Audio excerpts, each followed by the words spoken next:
आणि मराठी भाषा संवर्धनासाठी देवेंद्र फडणवीसांच्या सरकारने एक मोठा निर्णय घेतलाय। आता महाराष्ट्रातील सर्व शासकीय, निमशासकीय आणि महापालिकेच्या कार्यालयांमध्ये मराठीमधनं बोलणं किंवा संवाद साधणं अनिवार्य करण्यात आलंय। शासकीय कार्यालयांमध्ये सर्वत्र मराठी फलक लावले जातील। तसंच मराठी भाषेचा वापर करण्यास नकार देणाऱ्यांवरती शिस्तभंगाची कारवाई केली जाणार आहे। त्यामुळे आता राज्य सरकारने मराठी भाषेचं संवर्धन करण्यासाठी एक मोठा निर्णय घेतल्याचं पाहायला मिळतंय। पुढची बातमी कोल्हापूरमधनं आहे। बातमी थोडीशी वेगळी आहे। कोल्हापूरमधल्या कागलमधल्या पाझर तलावात व्हॉइस फाउंटन बसवण्यात आलाय। हा देशातला पहिलाच व्हॉइस फाउंटन असल्याचा दावा सुद्धा केला जातोय। या व्हॉइस फाउंटनचं उद्घाटन मंत्री हसन मुश्रीफांच्या हस्ते करण्यात आलं।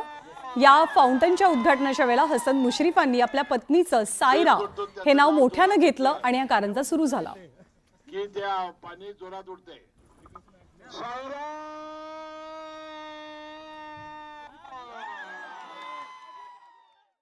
सायरा